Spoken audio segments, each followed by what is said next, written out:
Coming to you from the heart of the Motherlode, this is EDC's Week in Review, your January 31st edition. Thank you for tuning in. Now for some weather. This weekend's looking very wet with a flood warning from the National Weather Service. We have heavy rain starting Friday and sticking around through Sunday. Flooding is a real concern, especially in low-lying areas, so stay alert. Temperatures will hover in the 40s and 50s with rain chances peaking Saturday at 90%. By Monday, things start to ease up, but we'll see scattered showers. Stay safe, avoid flooded areas, and keep an eye on updates.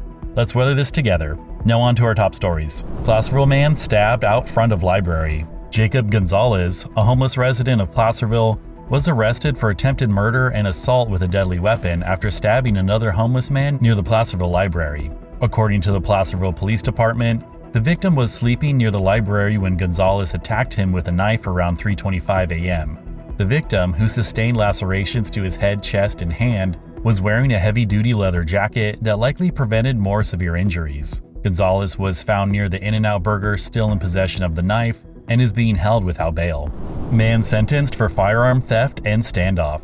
Matthew John Alexander was sentenced to 2 years of formal probation after being convicted of grand theft of a firearm, exhibiting a deadly weapon, and resisting arrest. According to South Lake Tahoe Police Department, Alexander stole a shotgun from a neighbor's home in summer 2024 and engaged in a standoff with law enforcement. The incident required a large police response to safely secure the stolen firearm and arrest Alexander. If he violates probation, he could face up to 3 years in state prison.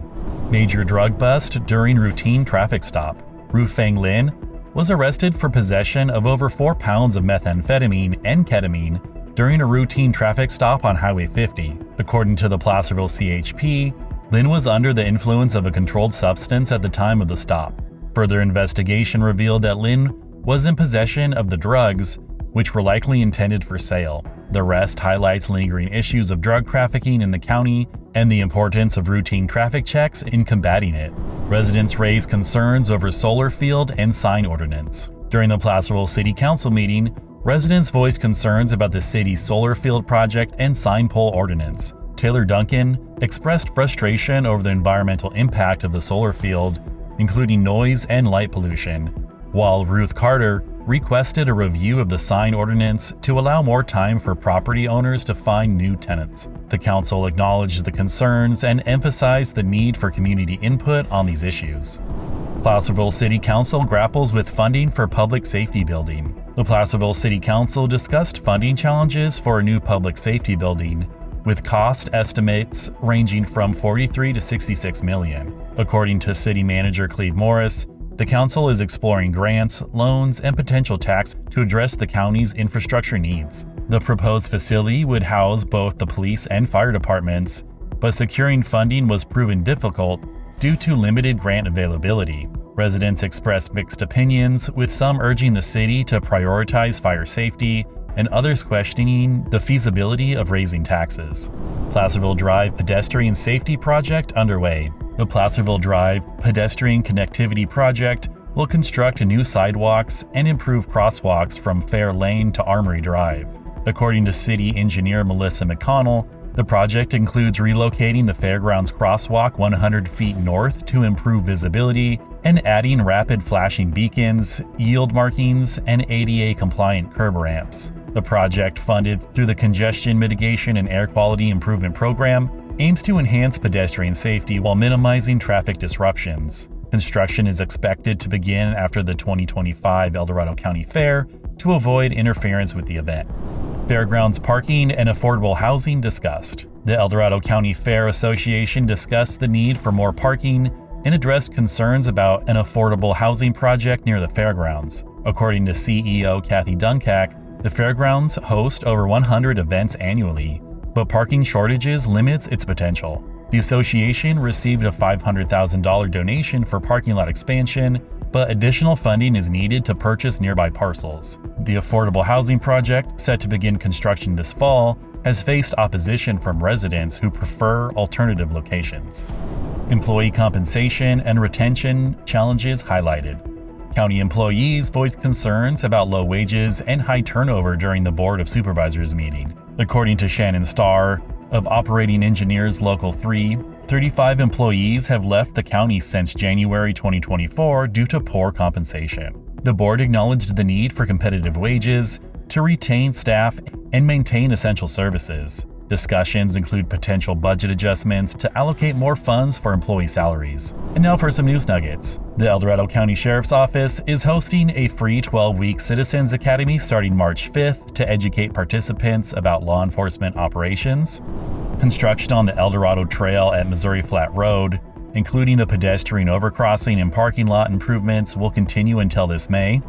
El Dorado County Historical Museum has been closed since December 26th due to staffing issues, with no reopening date set. Oak Ridge High School won the El Dorado County Academic Decathlon, advancing to the state competition. The El Dorado Hills Fire Station 86 is temporarily closed due to mold, with crews relocating to a rented home nearby. Music on the Divide is seeking young musicians for its 30th annual Young Musician Concert on April 27th at the Georgetown IOOF Hall. The Georgetown Fire Department released a commemorative book celebrating its 170-year history, available at the Georgetown Library. El Dorado Transit reopened the Tribal Health bus stop along the 50 Express route after construction. And on to our closing stories. Dog rescued after 200-foot fall at Cascade Falls. A dog named Moscow survived a 200-foot fall at Cascade Falls near Emerald Bay and was rescued by El Dorado County Search and Rescue. According to the Sheriff's Office, the dog's owner called 911 after the fall, and rescuers, along with El Dorado Animal Control and South Lake Tahoe Fire Rescue, responded to the scene. A Good Samaritan ice climber initially attended to the injured dog before rescuers used a harnessed backpack to carry Moscow out. The dog was taken to an emergency vet and is recovering from its injuries.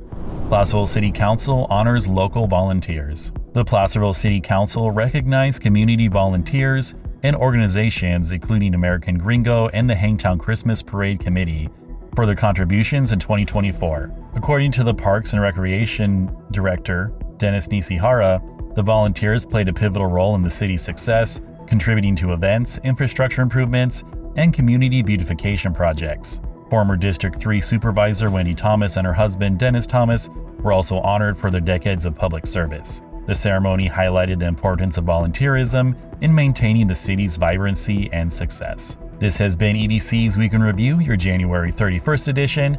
Thank you for tuning in, and as always, if you enjoy our content, please like, subscribe, and share with a friend. And if you want to learn more about these stories, please see the show notes.